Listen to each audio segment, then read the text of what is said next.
What's going on? Welcome to another edition of the RPO College Football Podcast.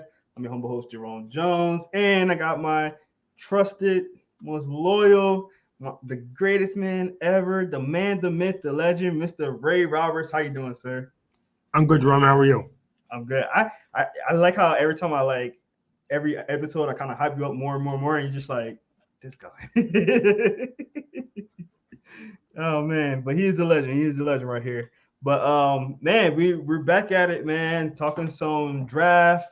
As y'all know, it is the college football podcast, but on the off season we always talk draft.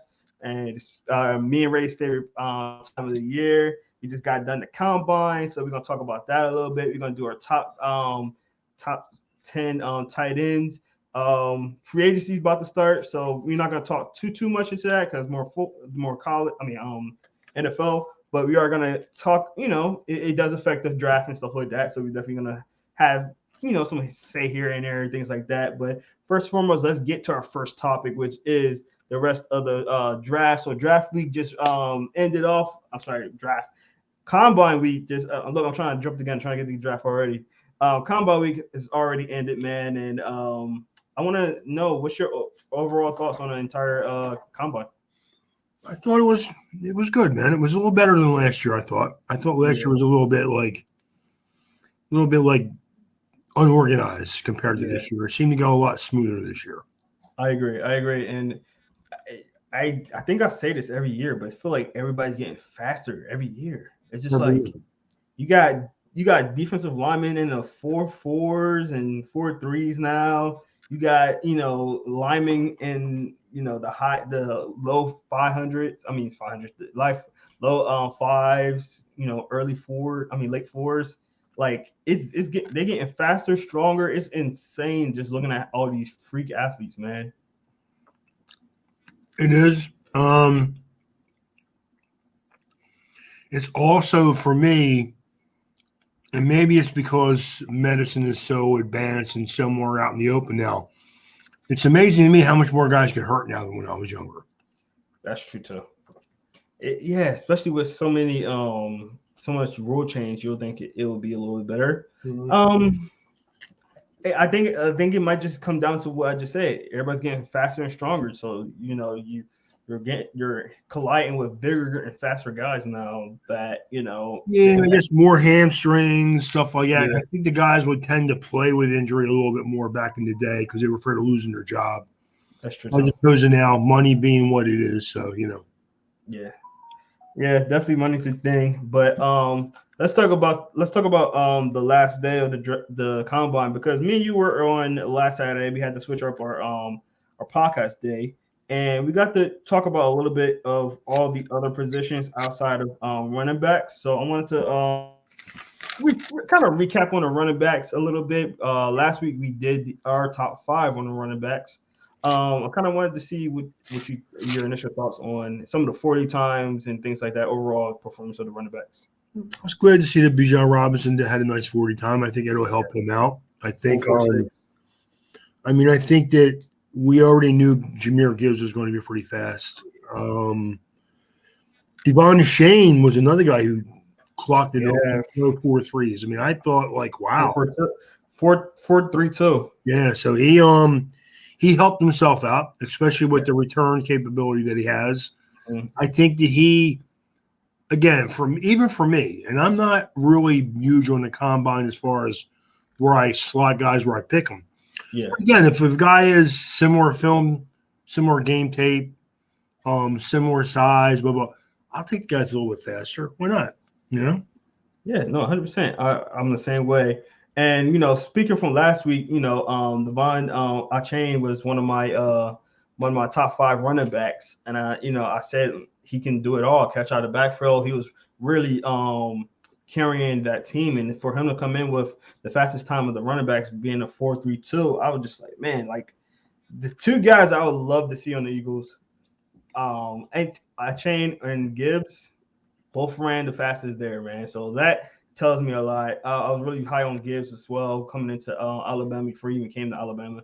Now that I'm in Atlanta, he was at Georgia Tech, and I got to hear a lot about him. And once he went to Alabama and showed exactly why Alabama grabbed him, I was like, Yeah, I would love him on the Eagles. He's another guy that's do it all kind of guy. Um, just to point out a guy that, excuse me, a couple of guys that surprised me most. Chase Brown, 4.43, a lot more speed than I thought. He plays with a lot of power behind him. So I was actually very surprised with the speed that he has, as well as Evan Hall. I got to see him at the both Chase Brown and Evan Hall. I got to see them at the Senior Bowl and got to interview both of them actually. He got a 4.47. So just seeing these sizes of these like more Brewer kind of running backs was very surprising to me. What do you think about those guys? I liked them. Just basically goes back to what we talked about, the depth of the class of the running back position in general. I mean, really, honestly, Jerome, it's a deep draft. It really is. It's a deep, deep draft, man. I love it. So Yeah, I'm this good. I mean, I'd rather Miami had a number one pick, but if you're not going to, I guess this is not a bad year not to have it. So, 100%, 100%. Yeah. Evan Hall. Another thing I liked about Evan Hall I didn't mention is that watching him at the combine, I was watching it live, not live there, but live on TV. And every time he touched the ball, he ran straight to the end zone, like with no hesitation. mm, Like I like that. That shows me that he's ready to work. He's gonna compete in the work. He's not gonna take easy routes or just run. Safe. He's gonna go 100% all the time. So I do like that about him. But like you said, right, this is a deep draft, and to kind of segue off of that, we're about to talk about a deep part of the draft, the tight end position, right? So we're gonna talk about our top 5 tight ends in the NFL draft this year. We're gonna list them from 5 to 1, doing each one by one, and we're gonna talk about each one, man. Because again, deep draft, some really good guys in here. I know me and Ray are probably going to skip out on a lot of good names here, unfortunately. But we try our best to try to talk about as many as possible within a 45 to an hour range as much as we can. But Ray, let's talk about it. Top 5 guys, starting with number 5. Who you got? I have I kind of have. I'm not going to say a 5A and a 5B, but There you go. Just do it. it's kind of like it. But I mean, I have Cameron Lutu from Alabama. Again, a nice size kid, 6'4", 250. Nice size, good athlete.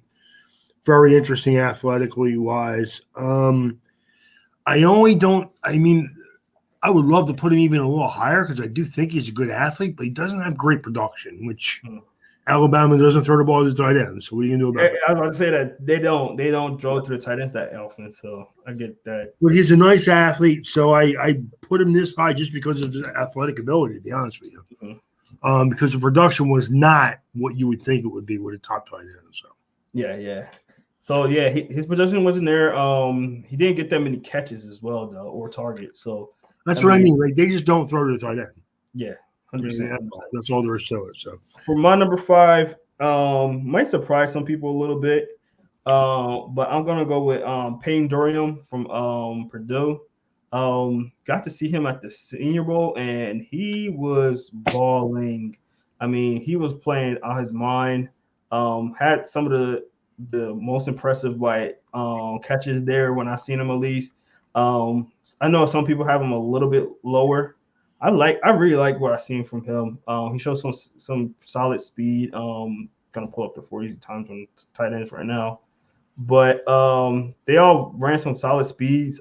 He ran he ran a 4.87. Was one of the slower dudes there, but really really good catching. Route running was really crisp.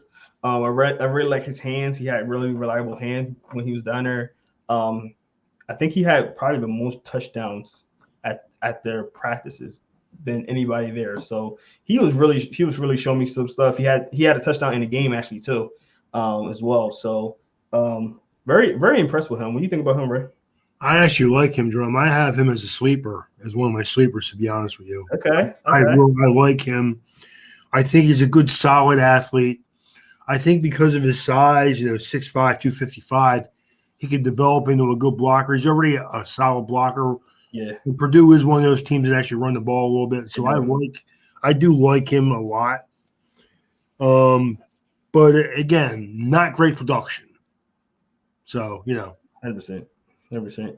Yeah, I mean, yeah, I do. He impressed me at the Senior Bowl, so that I think stuff like the Senior Bowl kind of like makes you want to look at the tape more, especially if they don't have production. Then you gotta go back like, all right, was they blocking with him more? Was they not throwing to him a lot? And a a little bit of both with little that. bit of both, exactly. I mean, Purdue does run the ball, Mm-hmm. and that's why I like him again because I think he could develop into, and he's already showed the willingness to block.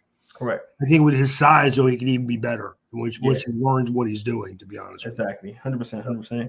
All right, number 4. Who you got, Ray? Actually, I'm going to give you. I actually had a 5A. Oh, go ahead, go ahead, go It ahead. was Tucker Kraft from South Dakota State. Okay. I like him a lot. Again, another 6'5", 255 kid, good smooth athlete with good foot, with nice solid speed and good size. And then at number 4, I have Dalton Kincaid from Utah. I have a feeling you probably have him a little bit higher than that. Yeah. Go ahead, Ray. But I have him there, Jerome, because I don't know how much of a blocker he's going to be. Yeah. I mean, he's a Mike Gesicki. He's a glorified slot receiver right now. Yeah. And because I do like guys that block, Mm-hmm. I don't have him quite as high as some other people do. So yeah.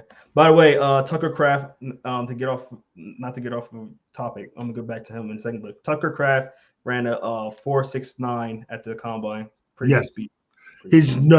Tucker Kraft is a good, solid athlete. Played a little bit of a smaller school, so he looks a man amongst boys at times. Yeah, you got to take that into what you're looking at. He is running over guys that are a little bit smaller than what he's going to play at the next level, but he's got everything else. He's a good athlete, good size, solid hands. I think he's going to be a good football player. 100%. All right, for my number 4, I got a guy that I think you're gonna have him a lot higher. I mean, I could be wrong. We might switch. Our guys might be in different spots, but I got Darrell Washington from Georgia. He's a guy I think he could be a lot higher than this, honestly. But his production kind of got overshadowed by another tight end over there, Mr. Brocker. Really good player, but this guy's athletic. He was a 4.64 at the combine, showed great hands. I like how long he is because he gets to pluck the ball out the air. A 4.64 at 6'7", 265 pounds. Yeah. That's a big man. He's an athlete. He's an athlete, man. And again, he got overshadowed for Rockers from that's going to be a top pick. I think next year. Yeah, he is. Well, he's Brockers.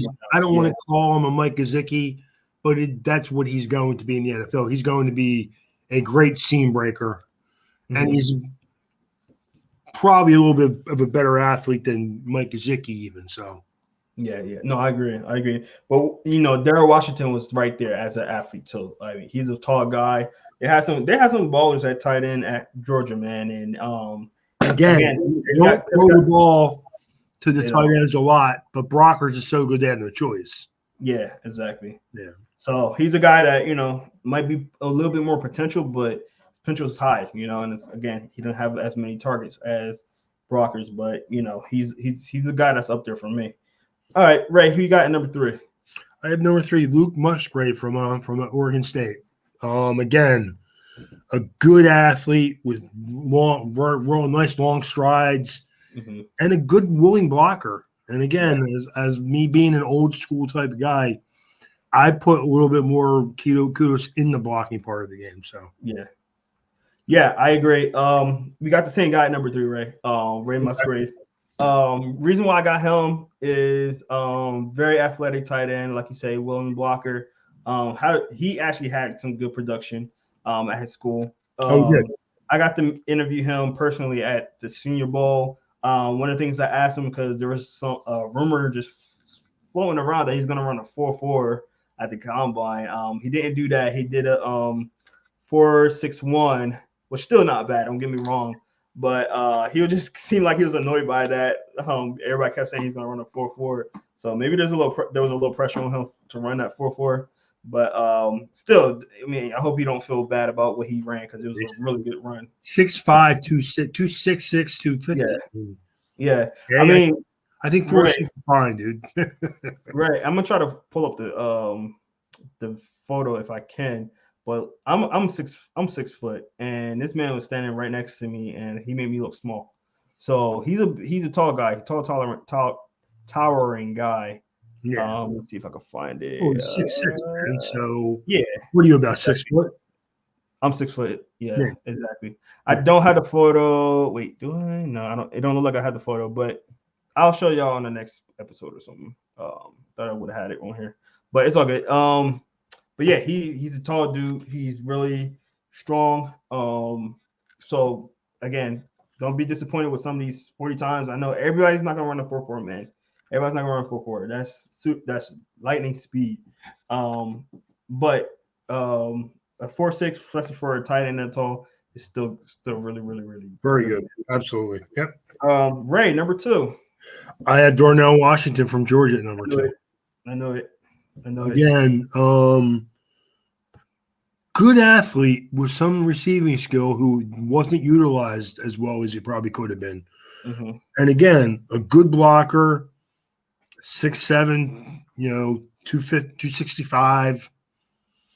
I think for my offense in Miami, he's perfect. So Mm-hmm. that's why, I mean, I would love it if he's there in the second round when Miami drafts. To be honest with you, Definitely. No, I think that'll be a good fit for you guys. Somebody that you can get that's really athletic but willing to block as well. So I mean, unless I don't know. Again, we're a few days from free agency. This time next week, we'll know a lot more about what our teams really need. To be honest with you. 100%. Yeah, So yeah. definitely. Number two, Ray. I kind of predicted this. My guy is Dalton Kincaid. We kind of talked about it. We did flip those two guys on our Mhm. list. Um, Kincaid, you guys already know how my love for Utah, so I watch a lot more Utah than I probably should as a Michigan fan. But I like Kincaid for a while. I know at the end of the season got injured, was kind of you know you know made him hindered the end of the season a little bit to show off a little bit and be able to go to he's supposed to go to the Senior Bowl. He didn't play obviously or went. I don't even think he went because of that injury. He didn't participate in the combine, but I'm really looking forward to seeing him run in the combine. I think he's gonna be. I mean, sorry, not the combine, his pro day, which I think he will be able to. Excuse me. I think I've seen that he will. But a guy I really hope that it's gonna be a good year for him. He's a very solid receiver out the out there. If you're looking for a receiving side end, that's your guy. I know Ray, you kind of looking for a blocker. Um, and yes, I agree with that. But at the same time, it's such a passing league now that your tight ends don't have to be the best blockers. Chip blocking here and there, and then get him out on a route. He's that guy. He's a guy that you can flank out on as a receiver sometimes. Get that matchup. Maybe on the end zone, do a fade route to him. Let him go up and get it kind of guy. One of my favorite players in this draft. I see a lot of people have him over both of our number one guys. I'm assuming both of us have him at number one. So I seen a lot of people mock drafts have Kincaid over the next guy. Which Ray, I'm gonna let you announce it. Well, if you are evaluating college football players and you have anybody rated higher than Michael Mayer tight end, you're probably not in the right line of work. So I this is think this is Notre Dame guy. Michael Mayer may be the best tight end that's going to Notre Dame since Dave Casper. So I mean, and Notre Dame produces tight ends. Yeah. But Michael Mayer is a great route runner, a very, very good blocker, smart.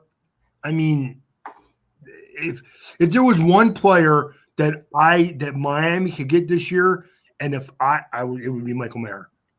Yeah, I would no, take I agree. Michael Mayer in the first round if I had one, if I had a first Oh round. yeah, Michael Mayer and Kincaid are the only two tight ends I'll pay in the first round. I know they talk about pushing more tight ends to the first round. I'm not 100% for that. My But only thing is, I think that with Dalton Kincaid, don't get me wrong, I like him, and I think yeah, he's going to be a good, productive player as a slot receiver, hmm hybrid tight end, however you want to put it. But I think he has to be in the right offense. yeah, I know And 100%. I think that if in most teams on good balanced teams, he's a 12 personnel tight end, Yeah, where Michael Mayer could play in any offense. no, 100%. No, I agree. You want to And play in the West Coast? Okay. You want to play in a vertical passing game? Oh, you want to block? Okay. yeah, so this is the thing too. Like, I'm definitely okay with both of them going in the first round, especially late in the first round. The only time I wouldn't be surprised if both of them don't go in or any tight end go in the first round. Simply because tight end is kind of like the running back position, where you have other needs. There's other positions that are a lot um, more more needed, I guess, at the Of course. No, yeah, also, and then man, also you have this such a deep draft in this one position that you can wait to get one. So I mean, I'm all for that. I mean, unless you had somebody that was like super freakish athlete, like a Pittman or Michael Pitts, that got drafted really high by Falcons. He was an outlier. He's basically a huge wide receiver. So if you get a guy like that, I can see them going early first round. But I don't see as many tight ends going the first round as they are saying. But we never know. Go ahead, Ray. You was gonna say something. I I'm mean, sorry. no, I see Michael Mayer projected anywhere from like 15 to like early second round. Yeah. I No, I see him agree. all over the place. I mean, I've done a Yeah. couple mock drafts where he's there at number 50, and that's usually because like you said, Dalton Kincaid or one of these other guys move up ahead of him for some reason. But for my money, and I'm a Notre Dame fan, and I know people are probably like, oh, he's a Notre Dame guy, but Jerome, that has nothing, it literally has nothing to do with it, man. Like, I mean, I would take him in the first round I'm joking. as a Dolphins fan because he is the prototype tight end for what I need for my offense. Ray, we already talked about this before. I said if he fell to 30 and he was right there, I would tell the Eagles best player available, grab him. That absolutely, man. Like, imagine Why him not? and Goddard playing against each other. You wouldn't know how to play. You wouldn't know how to defend them two guys together Exactly. because they both can do everything. Yep. And as much as I like Dallas Goddard, Michael Myers is a better player. Mm. He's going to be a better player. Yeah. I mean, he's definitely a good player. I mean, the only thing that a lot of people are gonna start saying now he's running a 4.7. Don't look at that. Don't look at that. Just don't look at that. Just like Burnham. Don't look at this. Don't look at his 40, man. Look at his production. He's a very productive tight end, man. I would take him on the Eagles. I don't care. I Best player. my He's there at 30. Grab him. my biggest fear is that he goes to a team in my division. I hate that. Yeah. Bill Belichick. Yeah, well, don't. Let me put it like this: there's already a lot of rumors that Mike Gesicki's going to New England, Oh wow. and I don't really want that either. But we'll see what happens. He doesn't really fit what Bill Belichick wants, but as an Aaron Hernandez clone, he could do that. Yeah. Running at underneath stuff, running them seam routes, he can do Mm-hmm. that. 100%. You know what I mean? So Yeah, this is gonna be interesting to see how these tight ends go. But let's get to the next ones, which is gonna be our tight end sleepers. So these are guys that maybe not a lot of people are talking about, but you're excited about. Right? You kind of alluded to it earlier. Who you got?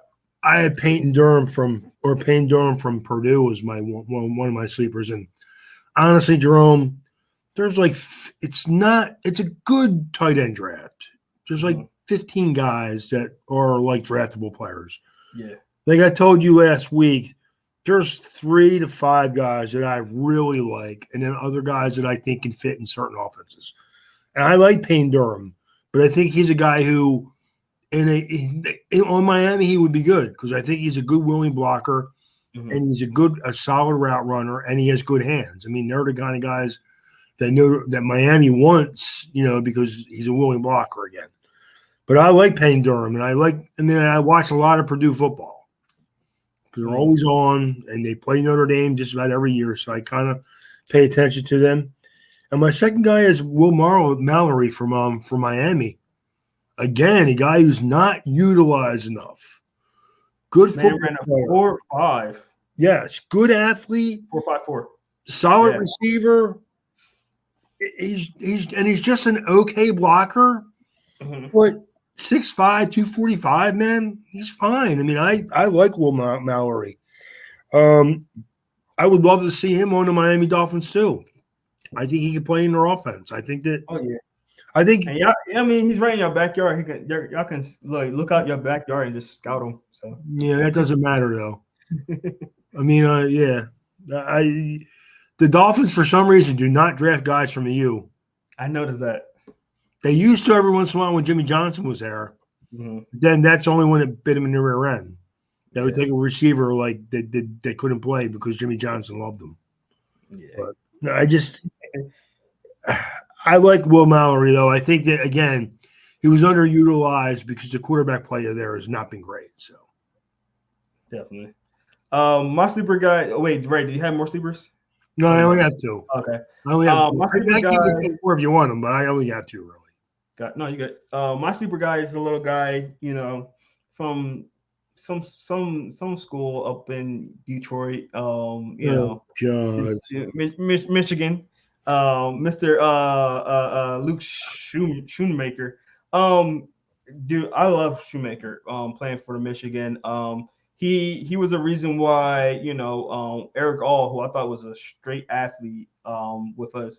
When Eric All transferred, it didn't phase me that well because we had Shoemaker, and Shoemaker was making some great plays, very solid hands, great route running, very reliable tight end. The only thing going into the combine that I was worried about was the speed, and he ran way faster than I thought he was going to.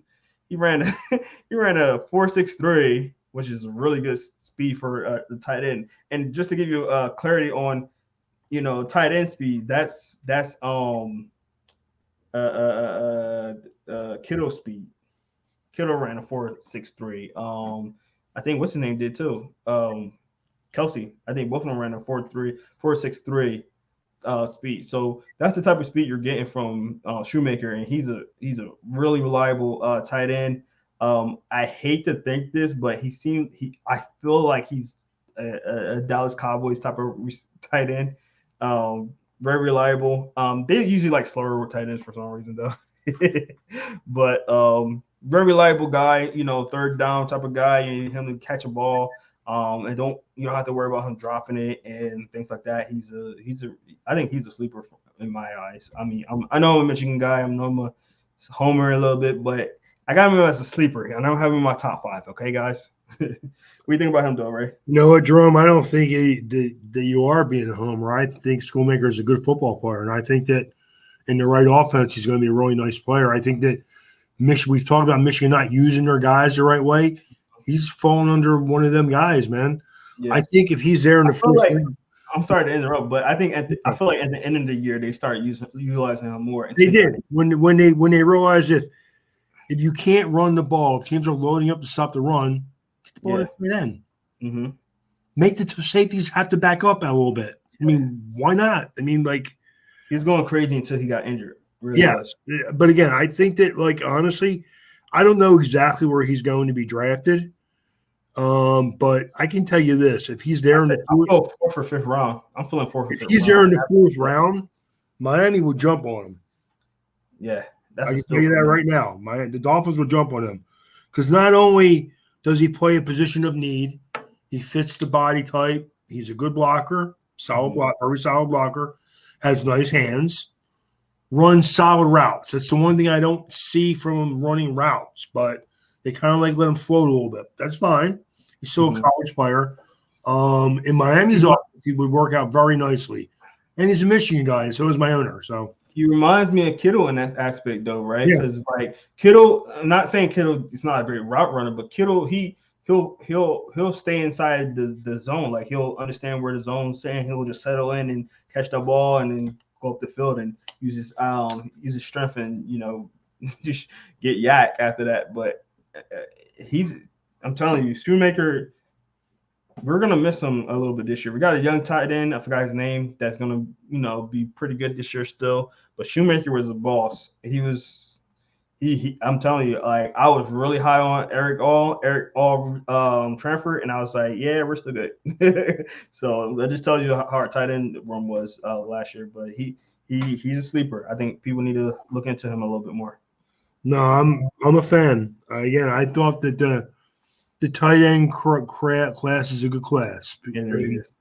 It doesn't have the volume that other positions do, wide receiver, running back. But I think the top 5, 6 guys, and then honestly, if I look at my list, I could go down like I give you the 6 guys I gave you, and then Sam Laporta from Iowa, Schoolmaker from Michigan, Jack Kuntz from Old Dominion, Durham we talked about, Cameron McDonald from Florida State, Mallory we talked about, Weil from Cincinnati, Marshawn Ford from Louisville. They're good football players, man. You got to make them. You got to decide what their game is and where they fit in your system. But good football players, 100%, 100%. Hey, all right. So let's get to our next category, which is going to be small school guys. These are just guys that's going to be in small schools that people really probably don't know about because they're at the small school, but very productive, really good guys. Ray, I'm gonna let you go first. Who you got? Okay, well, of course I could give you Tucker Kraft from South Dakota State, but I gave you as one of my top 5 tight ends, so I'm not going to use him. But he is a small school tight end, obviously. But in this one, I have Marshawn Ford from Louisville. I like Marshawn Ford a lot, but I mean Louisville is not technically a small school.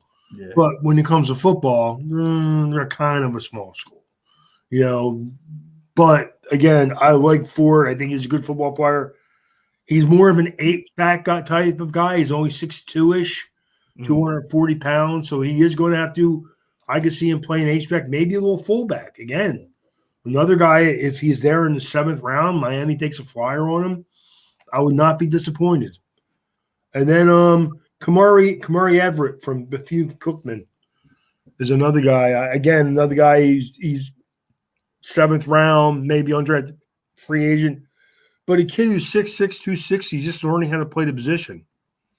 So we'll see. I mean, I think there's 15 guys, but I think all of them could spend time in the NFL, if not like maybe practice squad for a year or two, then find their way into the league. Again, Everett he's 260, but he doesn't look like he's 260, and he's 6'6". Yeah. Marshawn Ford is 6'4", 6'2", 240, so he's a little short. So you want to use him as an H-back type guy, as a secondary receiver. But quick feet, good hands. I mean, we'll see. Definitely. No, I like your guys, but there's one particular guy. You kind of mentioned him before, but I wanna tell you guys this man right here because I'm gonna put out his stats. I'm not gonna say his name first. I'm gonna put out his stats. This man is 6'7", 255 pounds, 36 long arms, 10 and 1/4 hands.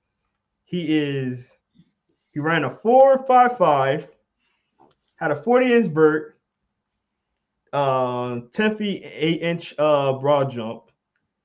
His 3-cone was a 6.87. 20-yard shuttle was a 4.12, and his bench pressure was 23. From a small school of Old Dominion, Zach Coons.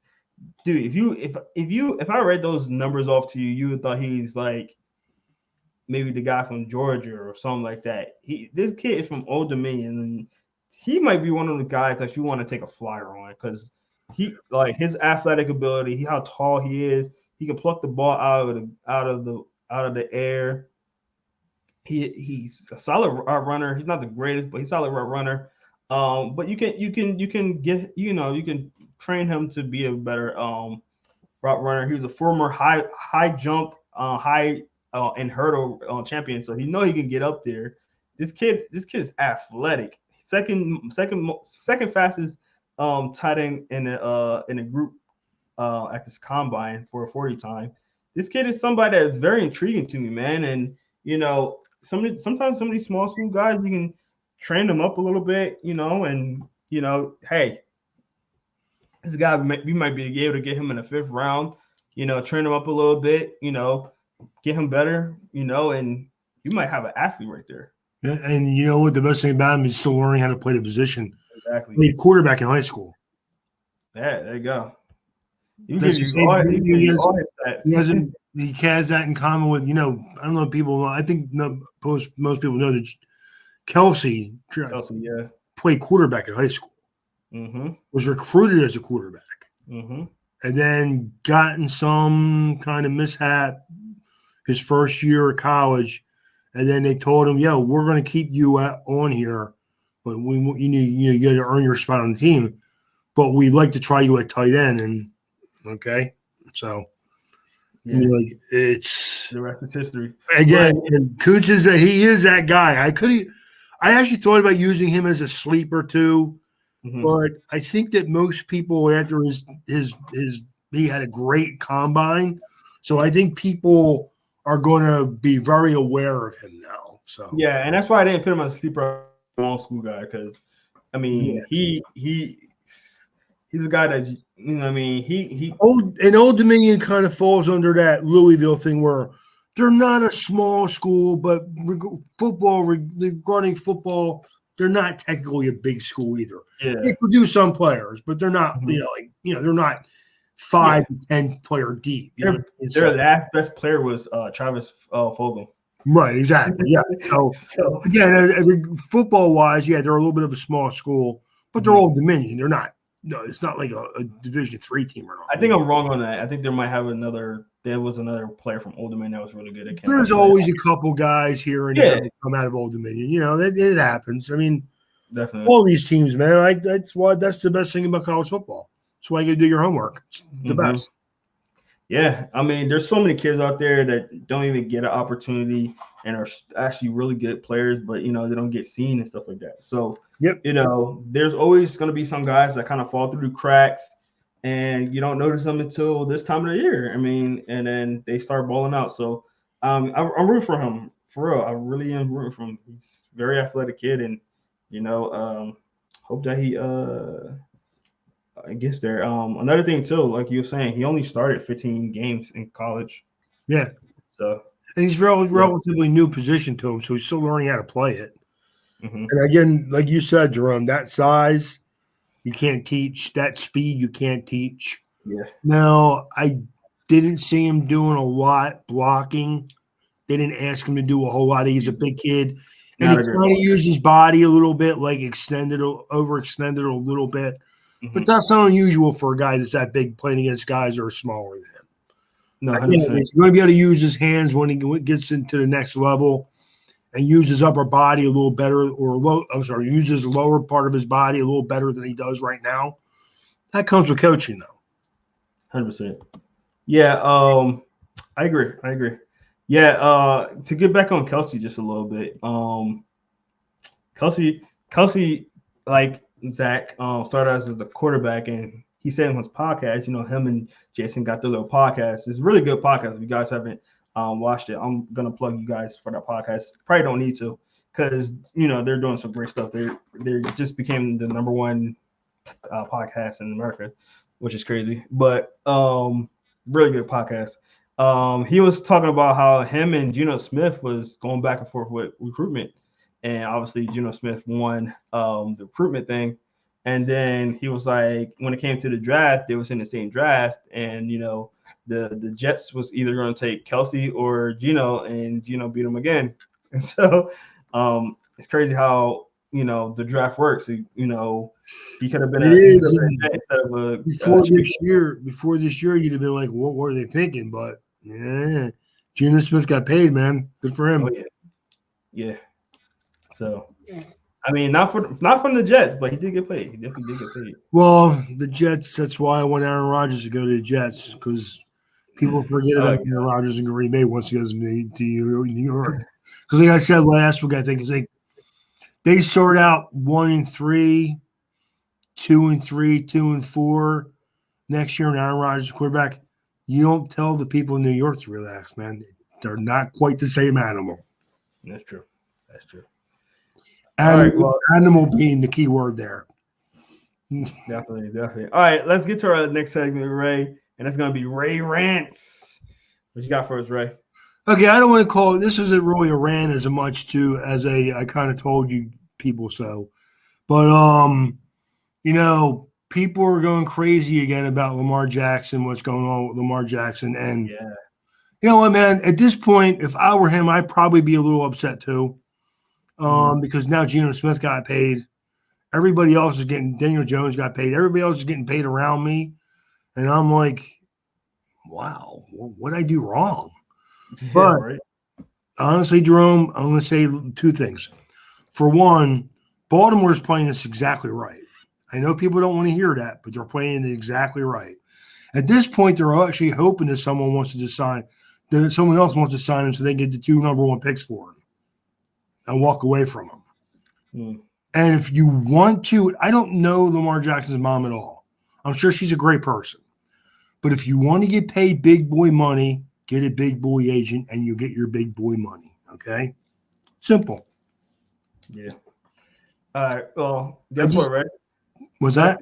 I I just don't understand why he would because you know what negotiations are like. Like, if honestly, I'm not a lawyer, but if I were an agent, my thing would have been like, okay, this is the number my client wants. Put it on their desk.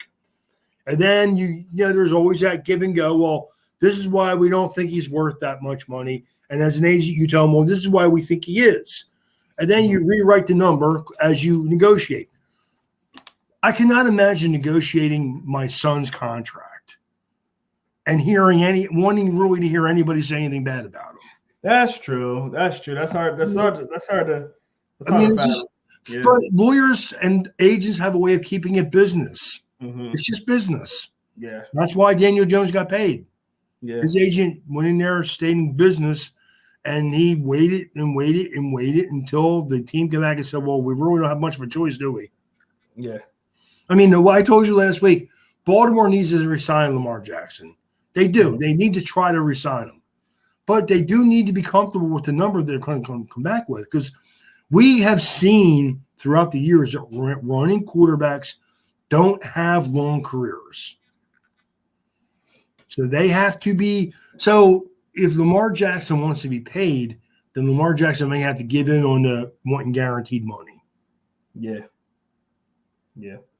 I mean, it's just that simple. I mean, the kid's a good player, man. He is. He's good. I think the thing that's hindering him the most is 2 years straight with major injuries. Not major injuries, but injuries that kept him out for a while. Well, honestly, if you look at running quarterbacks in the NFL. Name one that's played more than 10 years. Productive wise. I'm not talking about being productive for a couple of years. We've seen that. We've seen Cam Newton. We've seen Michael Vick. We've seen guys who are productive for short periods of time. Name one, except for Steve Young, who played in maybe the best offense in the league. Except for Steve Young, name one. Randall Cunningham was only good for a few years. And Randall was as athletic as anybody's ever. Maybe pit a case out for Donovan. Donovan was a great player. But you know why Donovan was a great player? Because he really didn't want to run. He ran when he had to. Yeah, and early in his career, he was getting injured a lot because he was running. Yes. And he was like, you know what? I got to stop doing this. Right. And if you was like, yeah, you got to stop doing it. You remember even him early on, McNabb only ran when he had to. Yeah, that's true. Now, he did have to run a little bit more than he probably really wanted to because he did have garbage receivers in the beginning. Todd Pinkston. Well, I shouldn't say it. He didn't have great players at wide receiver early in his career. Yeah. So he did have to every once in a while just tuck it and run with it. Yeah. And he made plays tucking it and running with it because he was a big, strong guy. but and then the one problem he had is he could gun the ball downfield really well. Yeah. Oh yeah. But he could not throw a 3-yard out to save his life, man. It was ridiculous, man. I know. He used to kill worms every play, man. The question you just posed, though, Ray, it's a little hard to say because the running quarterbacks was like an outlier. Now it's like a lot more common now. So it's kind of hard to be like, when I was a kid, your guy because when I was a kid, there were running quarterbacks. Pat Hayden. Yeah, I'm not saying it wasn't. Bob Greasy, Roger Staubach. Who else? Fran Tarkenton. But in the end, they have to play from the pocket. Yeah. No, yeah, I'm not disputing that at all. I mean, I just saying it's hard. No one ran around any more than Fran Tarkenton did back in the 60s and 70s. Yeah. But in the end, he had to throw the ball to win games. And I'm not saying Lamar Jackson can't. Mm-hmm. I know this. Everybody says, well, he doesn't have great receivers. He doesn't, but he had one good one, and that guy complained because he didn't get the ball enough. Yeah. So I just don't. Yeah. I don't see guys that run the ball as much as he does that have long careers. Yeah. So that's what Baltimore's just trying to protect themselves, man. Yeah. No, I agree. If I was Baltimore and I can get someone to take Lamar Jackson and give me 2 first-round picks for it, dude, I would take it. I would take it. I would use one of them picks and another one to move up into the top 5, and I'd get myself a quarterback. And interesting to say. Well, I heard that Atlanta Falcons, a lot everybody in Atlanta wants been drawn over Lamar Jackson, and I already said this. If Lamar Jackson comes down here, he'll be like worshipped as a god. But I heard that Atlanta's not looking into getting Lamar Jackson. That's the rumor out there, real big. But I would like him to come down here though. I would love it. It would be exciting. Yeah, he would be exciting until he got killed. Yeah, offensive line not that great. I mean, if you're Atlanta, would you do that, or would you try to move up to maybe number 5 and just draft Anthony Richardson? That would be exciting too, wouldn't it? Yeah, but one's proven, one's not. So I get it. Yeah, but I got a guy in Anthony Richardson who actually throws a nice deep ball. He does. Doesn't look like he's going to overthrow the guy by 8 yards. And again, you're starting new. Atlanta's going to have to be a young team for a couple years. Yeah, because they had to rebuild, man.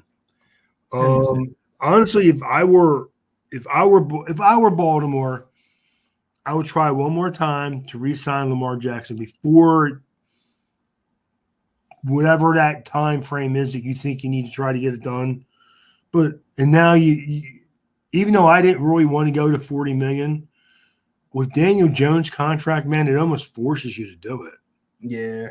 I mean, I don't understand what the Giants did with there, man. I don't get that. Talk about teams that if I were them, I wouldn't have done it, dude. Yeah. It's like I'm conflicted on the whole thing because on one hand, I'm like, yes. Like 4 more years of Daniel Jones, yes. But on the same hand, I'm like, Jalen Hurts definitely need more than that. Then there's no way you can't underpay Jalen Hurts less than that. Like, dang, man, Daniel Jones and Deshaun Watson is just destroying everybody right now. Deshaun Watson, Kyler Murray. That contract. Well, that's another mistake for another day. Like, honestly, Jerome, I would have never paid Kyler Murray that kind of money. Yeah. I mean, I guess I'm not a GM, right? I would have never paid him. And Deshaun Watson's contract, the money he's making is one thing. The dumb thing was giving him guaranteed money. Yeah. I know people don't want to hear that because they think it like it's communism or something, but it's not. It's you don't give out guaranteed contracts in football, man, because you never know when their careers are going to be over. Yeah. That's why I never understood, like, I never ever knock the guy for getting paid a lot of money to play football because you have a 5 to 10 year career and then it's over usually. So make as much money as you can. But so it's a very physical game, but they're doing whatever they can to take all the physicality out of the game and they're still paying them more money. 100%. I don't get that. Yeah. I mean, why do you think, as much as I respect Tom Brady, I can't stand him, as much as I respect Tom Brady, the guy played into his mid-40s, man, because no one was really allowed to hit him too much. Yeah, that's a whole nother story because I can get into that. But let me get. I'm sorry. God, I wasn't too much of a rant. Go ahead. No, it's okay because I have a little bit of a rant myself. Now we're talking. Jay's rants. There you go. Now we're talking. So I'm not gonna make mine too long.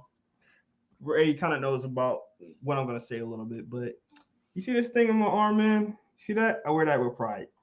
I wear that with pride. And my team did very well this year. Got to the Super Bowl. But I have this love-hate for my GM sometimes because, as you probably everybody knows, and he's still trending on Twitter right now, CJ Gardner-Johnson. Don't look like we're re-signing him right now. And it's kind of disappointing. The reason why I say that is that, yes, he was one of the best players on our defense. Yes, he was a good leader for us. Yes, he had 6 interceptions and led the NFL with 6 interceptions despite not playing 6 games. Very productive for us. My problem is not getting him because it was worth getting him. But I hate how Howie Roseman keep mortgaging picks for these 1-year rentals. It's one thing to pay a 1-year rental. Like, I would not be mad if Bradbury left. But when you're using your draft picks for 1-year rentals, it bothers me because he was very productive. Not only was he very productive, but you lost your draft picks and you're not going to resign the guy.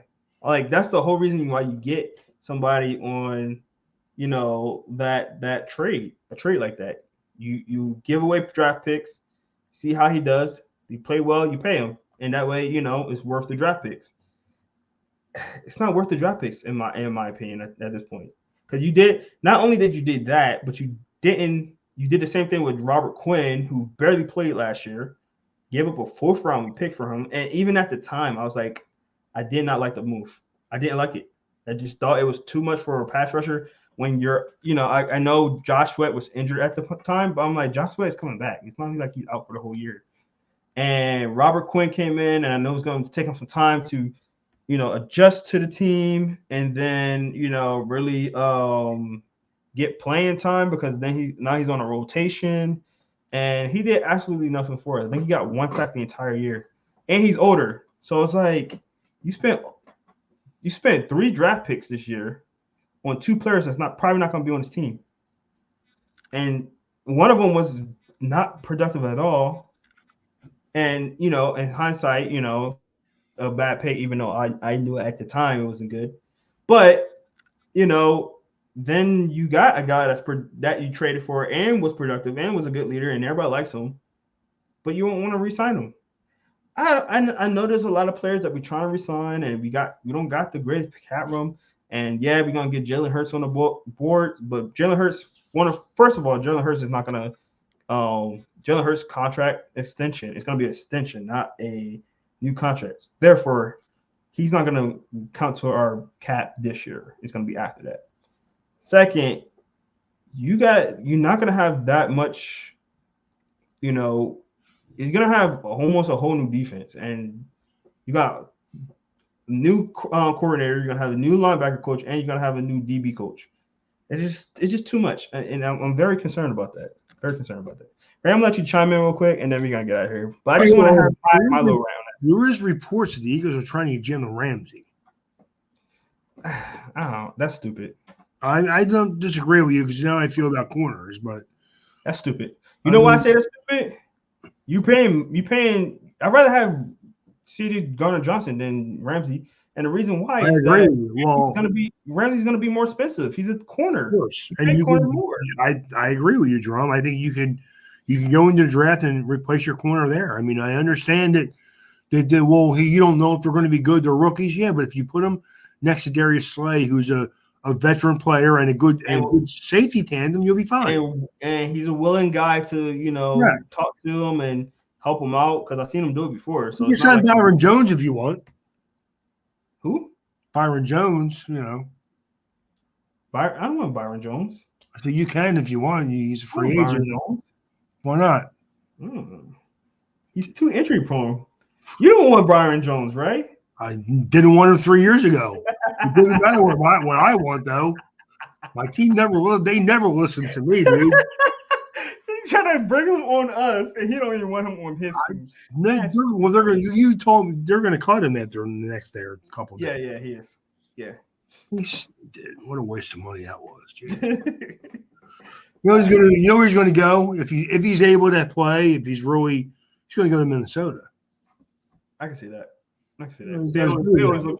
They always look for corners, and they've been like spending a lot of draft capital. And on Brian Flores is there now, and Brian apparently Flores loved Byron Jones. So there you go. I mean, let me just close it out with this.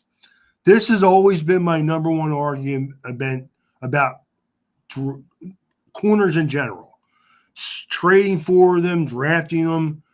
If you give me a corner that can give me the ball back, I'll invest money in that guy. I'm not giving money to guys that just play their position, dude. I'm not. You know what, Ray? And that was my biggest thing about him. Like when he was about to go to Miami, a lot of Eagles fans wanted him, and I was like, "This dude don't get interceptions." No, man. Like if you're causing in picks, fumbles, something, I'm fine, man. I'm good. You're my guy. I got you. I'll invest money in you because we paid Xavier Howard a lot of money. Have you ever heard me complain about paying him money? No, because he gives. I don't know. You complain about corners so much. I don't. It's all blurred. All I know is Xavier Howard gives me 4 or 5 picks a year. Yeah, gave me 10 2 years ago. Mm-hmm. So I have no problem with Xavier Howard, and he's the kind of guy that every once in a while will get burned because he kind of likes try to act like he's giving you that cushion, and then go and take the ball away from you. So every once in a while he's going to look like, oh man, he gave up a bad reception there. Well, he's just baiting you. Try to throw that same ball again and see what happens. Yeah. So I'll invest money in that guy. But a guy like Byron Jones, man, like he's just a good solid corner. Yeah. What am I paying him a ton of money for? Yeah. And I agree with you, right? Because I think the same year that y'all got Byron Jones, the same year we got Darius Slay, and I was ecstatic about Darius Slay because he gets picks. Yes, he gets the ball away. Yeah. And I'll take that guy. I'll take a guy that gives me the ball back, man, without a doubt. I'm just not paying a guy. Oh, he never loses his guy. Okay, good for him. If he can lose his guy every once in a while, he comes back and picks the ball up the next play. That's fine. Yeah. Byron Jones is just that guy. He's like, who do I say? Like Bobby Taylor was a good, solid corner. Mm-hmm. Didn't get any picks, but he was a good, solid corner. Yeah. Byron Jones. Well, Troy Vincent was a stud. Bobby Taylor. What's that? He's an overly expensive Bobby Taylor. Well, he's probably a little faster, and Bobby Taylor was probably a little bit bigger and rangier. Mm-hmm. And Bobby Taylor liked playing physical receivers, which is good, especially back then because you played him with Michael Irvin and guys like that in your division. But I don't like paying guys that are just good, solid football players a bunch of money, dude, just because of the position they play. C.J. Gardner-Johnson, man, I'm telling you, he was making plays back there. So I could use a safety. I think, and this is I know, this is the thing too, and I'll end on this with my little rant. I think the Eagles are banking on Blankenship, and he played very well for C.J. Johnson while he was out. Don't get me wrong, but there was a huge difference between the two, a huge difference, especially in the passing game. So don't get me wrong, Blankenship, solid guy. Glad we drafted him or undrafted, I forget which one. But, developed him. looks like can be a solid guy. Don't know if he's a starter yet, but he's not seated Garner Johnson, and I feel like I mean, when we got him last year, I was like, this is the type of guy we need in our defense. We need a leader. We need a guy that's going to bring some flair. We're going to need a guy that's going to create some turnovers. I was really, really high on him when we got him. I don't think anybody else was because he was on the Saints and he kept using him in the slide and he didn't do much. I was like, oh, you want to grab him and put him at safety? Oh, this is going to be fun. And he showed out. And I just think you can't let a guy like that go, man. And he's young. I think he's like 25 or something like that. Any idea how much money he's looking for? No, I have no idea, honestly. All right. Yeah, CJ's only 25. He's only 25. I called that. So, yeah, man, it's very disappointing. I was very upset. I seen that very late last night, actually. Not the report, but I seen that we wasn't gonna tag him. Obviously, the tag was 4 o'clock. In the afternoon yesterday. I'm like, all right, we're just gonna resign him. And then CJ put out a thank you Philadelphia video last night, and I was heartbroken. It messed up my night. I was having a good night. So but guys, that's gonna do it for us today, man. Just wanted to give out our little rants right there. Please make sure you go follow us on all social media, Inside the Hashes on Instagram, Facebook, Twitter, and YouTube, where we are live now. So make sure you hit that QR code right under Ray, right over there, and we right there. Make sure you like and there you go, Ray. You got it. Like and subscribe. That definitely helps us and support us. You can't go live with us. We had a couple of guys in here live.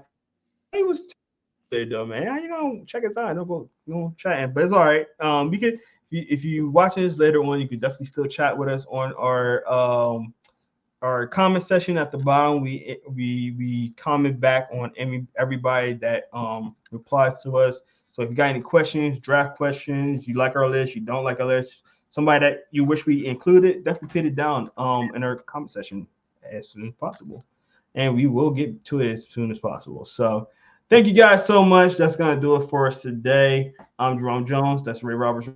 Thank you guys so much. Have a good weekend, and we see you next week. I think next week we're doing the linemen, so get ready for that. See you guys. Have a good one.